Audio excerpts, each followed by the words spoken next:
The stars were silent, cold, and endless. A lonely colony ship floated at the edge of the galaxy, its people trapped by fear. They had built their homes on a small world, far away from the strong empires.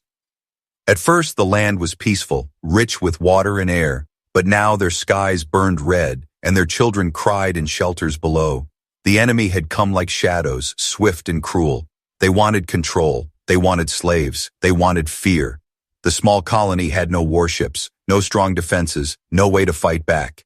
Their leaders pressed the old machine, the ancient beacon that could call across the stars. It was a forbidden device, built for desperate times. It carried one message only, one word that carried more weight than all others. SOS. The signal flashed through space, passing suns, moons, and nebula. It screamed into the dark void, reaching the ears of anyone who dared to listen. Many empires heard it. Many ships captured its wave, but no one moved, no one answered. To fight this enemy was suicide, and no race was foolish enough to try, except one, far away on a world called Earth. The signal reached deep into hidden networks. The humans heard it, and the humans were different. The galaxy knew them as Deathworlders, born on the most dangerous planet in known space, a place where storms crushed mountains, where beasts hunted men, where disease tested every life. To survive, there was to be strong, clever, and relentless. And because of that, the humans had become legends, both feared and respected. The commander of the human fleet stood on the deck of his warship. He was tall, scarred, with eyes that held the weight of countless battles. The crew looked at him in silence, waiting for his decision. He stared at the SOS message glowing on the screen. The message repeated again and again, a cry for help from the colony. He could almost hear the voices of children crying, women praying, men shouting as fire consumed their homes. The council back on Earth had not given orders. They would debate, they would delay, they would weigh politics and strategy. But the commander was not a man of delay.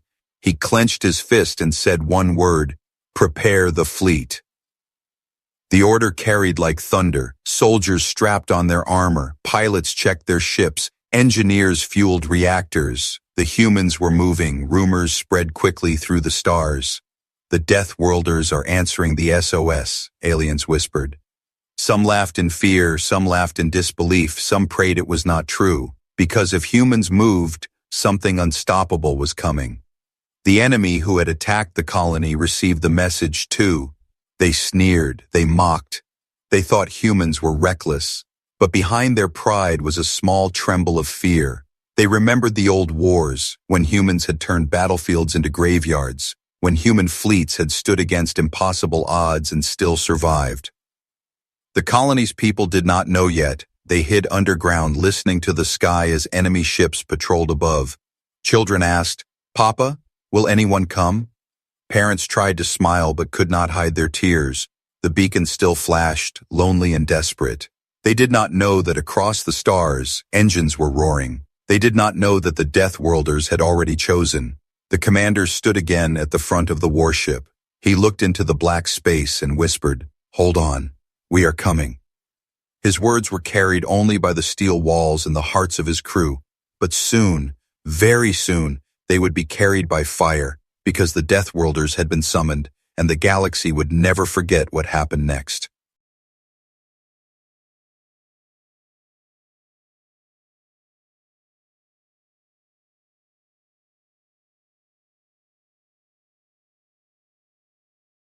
The warships of Earth began to wake. Engines that had slept for years roared alive, from hidden docks beneath oceans, from secret bases carved into mountains, from silent stations drifting in the void. The Deathworlder fleet rose. They were not the largest ships in the galaxy, but they carried something no other race had: human will.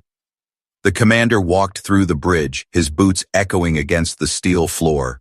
Around him, officers moved quickly, voices sharp, hands steady. Screens showed the colony's last known location, enemy fleet numbers, and the timer of the SOS repeating again and again. Every sound in the room carried weight, as if history itself was listening. The humans had a rule whispered in every academy: we do not ignore a cry for help.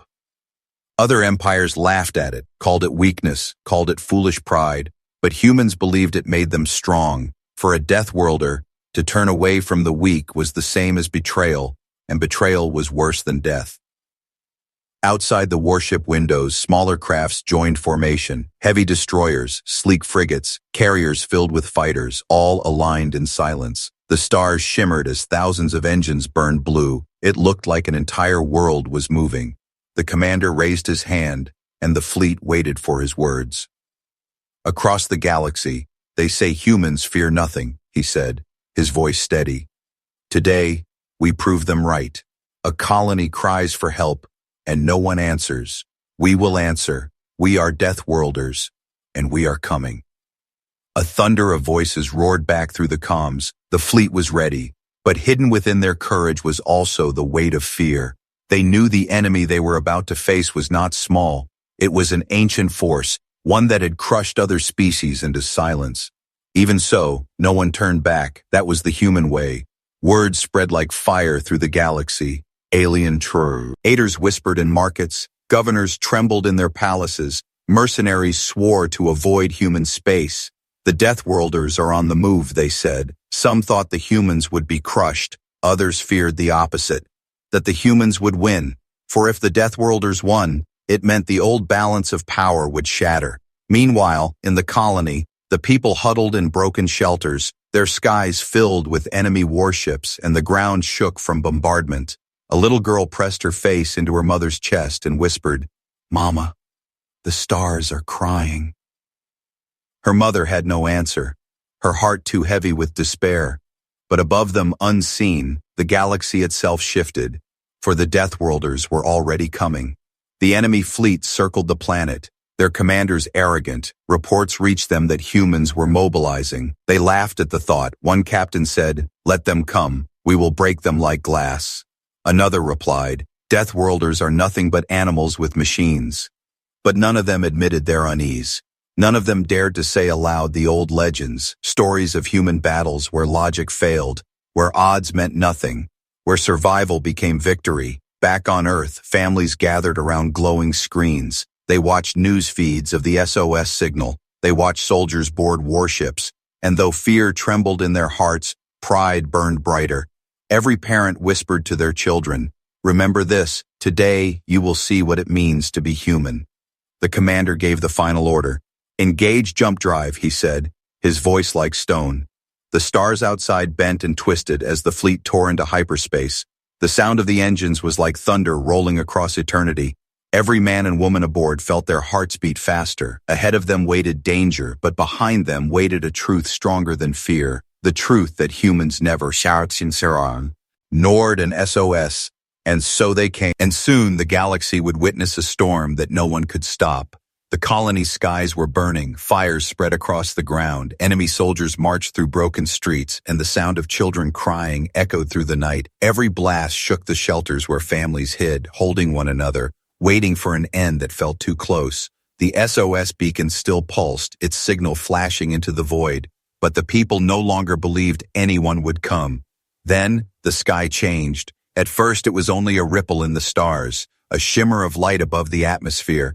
Enemy commanders looked up, confused. Sensors screamed with alarms. Strange signatures filled their screens. And then, with a roar that split the heavens, the human fleet arrived.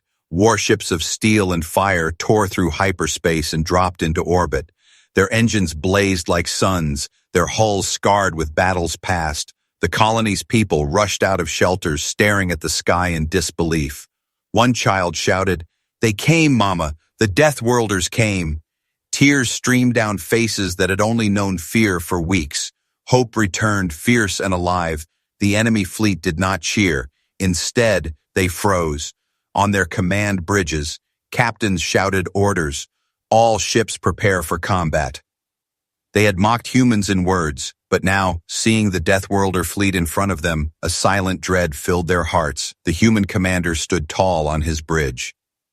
"Target enemy fleet," he ordered, voice steady as stone. His officers moved with sharp precision, fingers flying over controls, rows of missiles armed, plasma cannons charged, fighter bays opened. The Deathworlders were not here to talk. They were here to fight. The first human strike came like a storm. Dozens of fighters shot forward, weaving like hunters through the void. Enemy ships tried to track them but failed. The fighters moved too fast, too sharp, guided by pilots who had learned survival in skies filled with storms and predators. Explosions burst in the darkness as enemy vessels burned. The colony below erupted in cheers. Families looked to the heavens, their voices rising in hope. They had thought they were forgotten, but now they saw salvation written in fire. For the first time, the children laughed, pointing at the trails of light in the sky.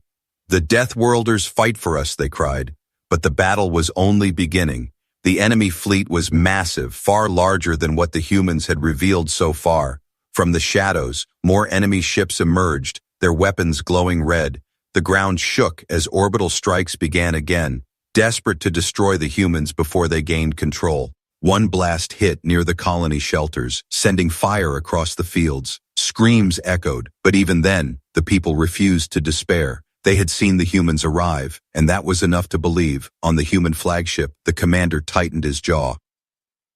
"They are stronger than we thought," he muttered, but his eyes did not show fear. Instead, they burned with determination. "Send in the second wave," he commanded. Larger ships moved into position, releasing a storm of firepower. The void lit up as human weapons struck with brutal force, tearing enemy lines apart.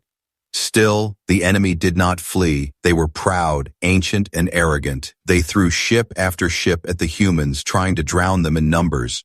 But the Deathworlders had been born in struggle. They did not know surrender. They fought with a fury that even machines could not measure. The colony's leaders sent one final message to the fleet, a voice trembling but filled with gratitude. "To whoever hears this, thank you.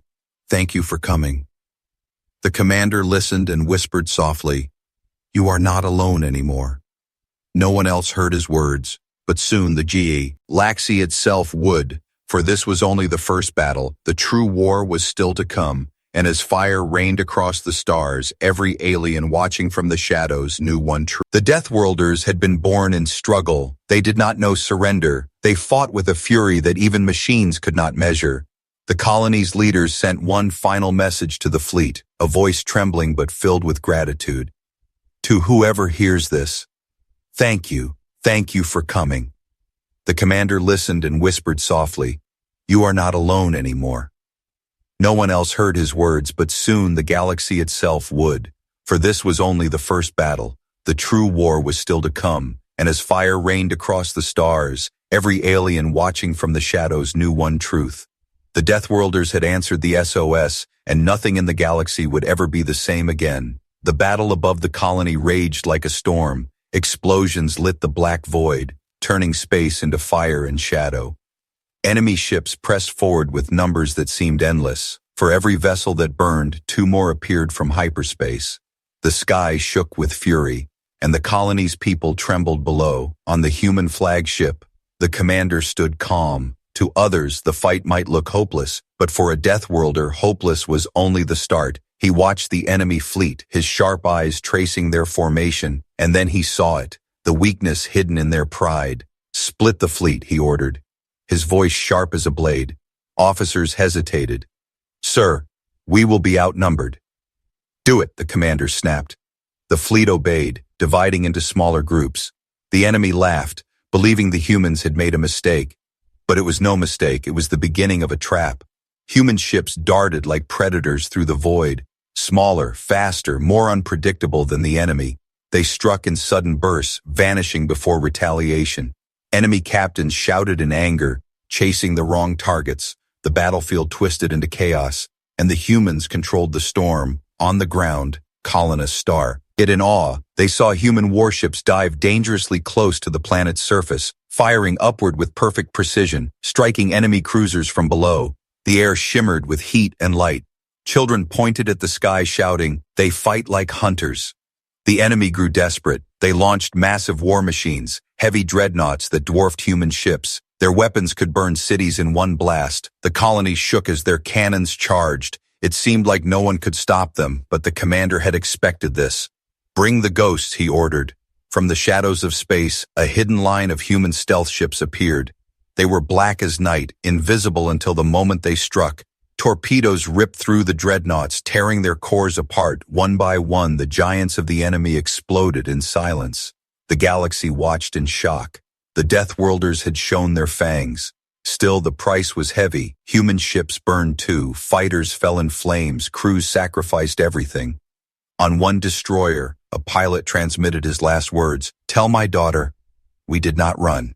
And then his ship rammed into an enemy carrier, breaking it apart in a blaze of light. The colony cheered his name, though they did not know it, for in that moment every sacrifice meant survival. The enemy tried again to reform their lines, but the humans refused to let them breathe. Wave after wave of coordinated strikes shattered their command ships. The enemy's pride began to break. They had thought humans reckless, but now they saw the truth. Humans were not reckless. They were relentless. They fought like creatures who had survived extinction every day of their lives. The commander clenched the rail, his voice low but full of fire. "This is not their galaxy anymore. It is ours now." His crew roared with fury and pride. The Deathworlders pressed forward, not just fighting to defend the colony, but to show the galaxy what it meant to stand against them. From hidden systems, spies and scouts carried the news. They whispered across markets and war councils. The humans turned the tide. They fought the Empire and lived. Some laughed nervously, others stayed silent, but all of them felt the same thing, fear. Because when Deathworlders fought, they did not stop until victory was carved in fire. The colony's people knelt in prayer, not in fear, but in gratitude. Above them, the tide of battle was changing. The Deathworlders had entered the war as saviors. But now they were something more. They were hunters, and the galaxy had just become their hunting ground. The colony was safe for the moment. Enemy ships burned in the skies, their wreckage falling into the oceans below.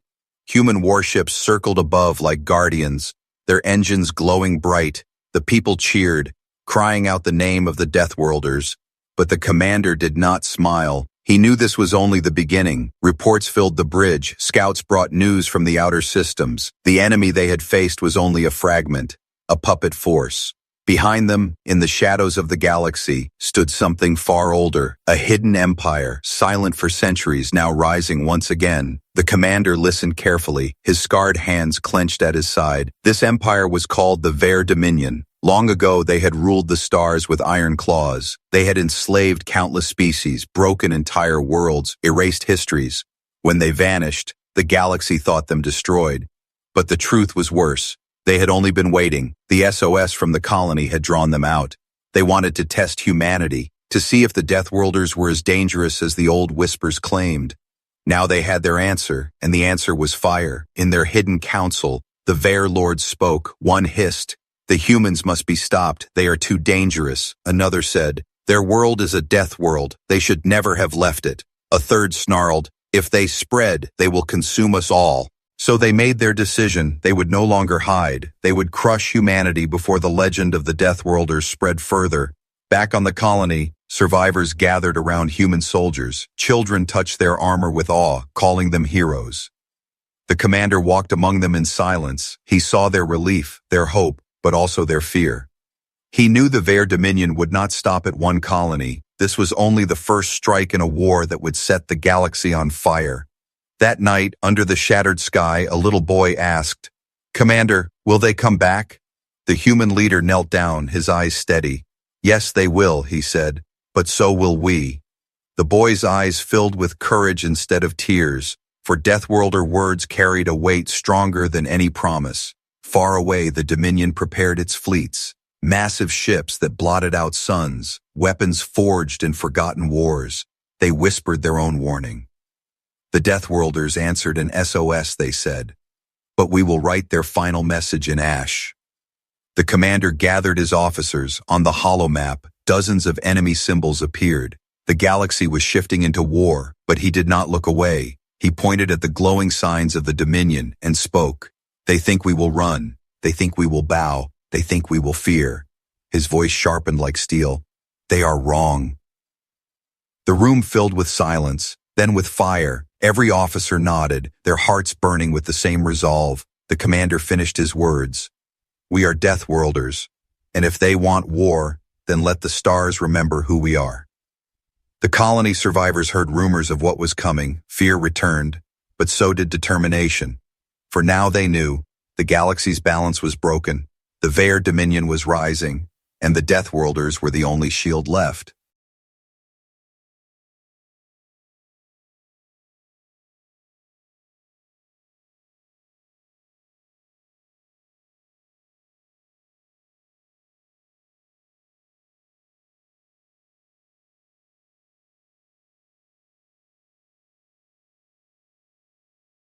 The ruins of the colony still smoked, families rebuilt their homes, children searched for lost toys among the ashes, human soldiers stood guard in the streets, watching the skies with sharp eyes. The colony lived again, but everyone knew it was only a fragile peace. The real storm had not yet begun. On the flagship, the commander called his officers together. The hollow map glowed with new reports. Scouts confirmed it. The Vair Dominion was on the move. Entire fleets had left their hidden strongholds. They were spreading across the galaxy like shadows. World after world fell silent, too afraid to fight. The Dominion was sending one message to all: bow or burn.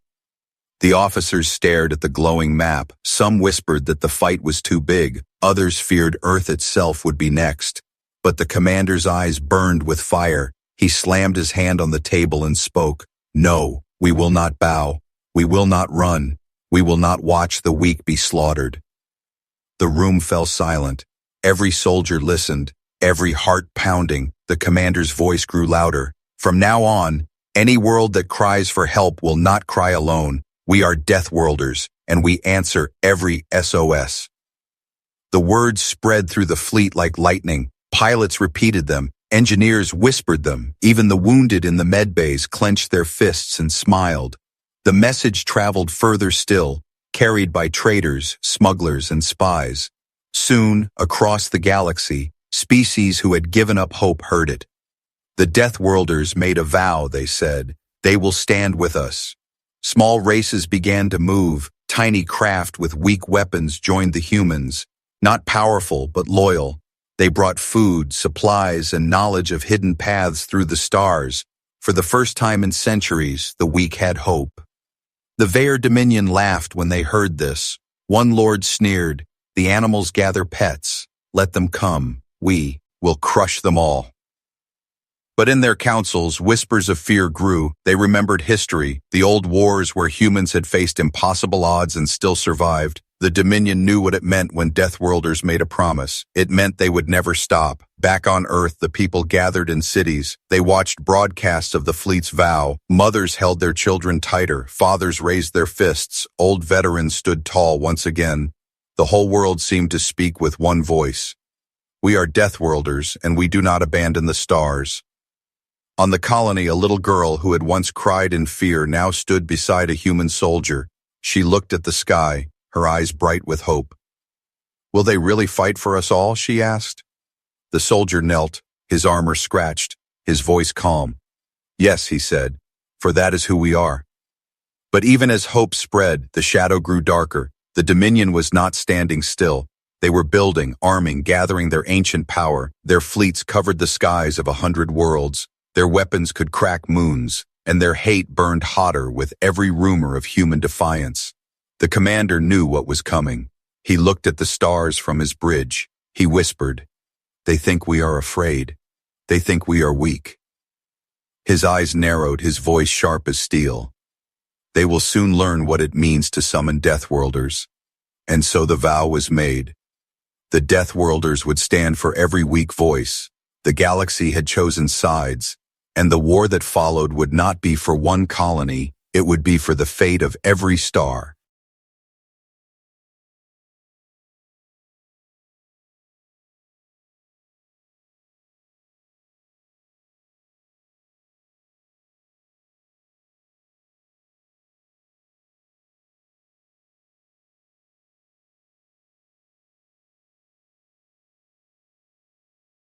The galaxy held its breath from one end of the stars to the other. Whispers spread of the coming war. The Vair Dominion had unleashed its full might, an armada so vast it blotted out suns, fleets that darkened entire systems, weapons forged from forgotten ages of conquest, and standing against them, smaller in number but greater in spirit, were the Deathworlders and their allies. On the human flagship, the commander stood in silence. Before him, the holomap showed the impossible scale of the enemy. Planets fell one by one, burned to ash. Worlds screamed for help, their voices carried across the void, and every SOS was answered by one name: humanity. The Allied fleet gathered. Ships from a dozen smaller species joined the humans. They were fragile, their weapons weak, but their hearts were fierce.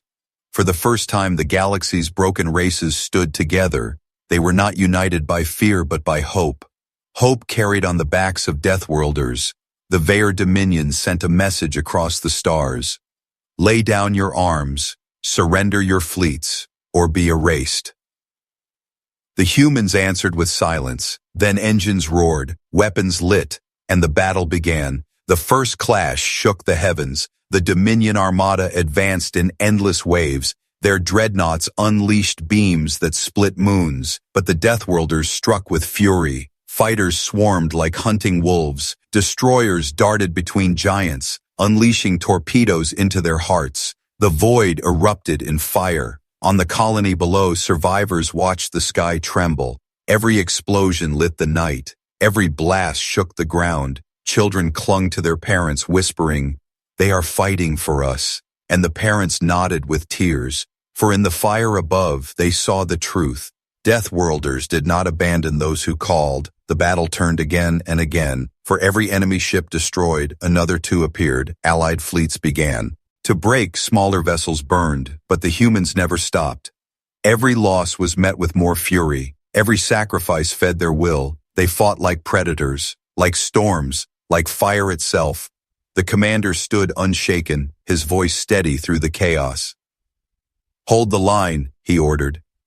His officers obeyed, their hands flying across controls. Ships moved with deadly precision, striking weak points the Dominion never thought could be touched. Slowly, impossibly, the tide began to shift. A human pilot sacrificed his ship to ram a Dominion carrier. A squadron of alien allies threw themselves between the enemy and a human frigate. Acts of courage filled the void, and each one pushed the battle closer to victory. The Dominion lords watched from afar. They snarled in rage. How do they resist? How do they endure? But deep in their hearts, they remembered the ancient warnings. Never summon Deathworlders, for if you do, they will not stop until the stars themselves change. At last, the human commander gave the final order. All ships, full assault. The fleet surged forward like a tidal wave of steel. Weapons blazed, engines screamed, and the Dominion Armada began to break. One by one, their giants fell, their fleet scattered. The battle became a storm of victory. When the last Dominion ship burned, the galaxy was silent. The colony survivors looked to the sky and wept.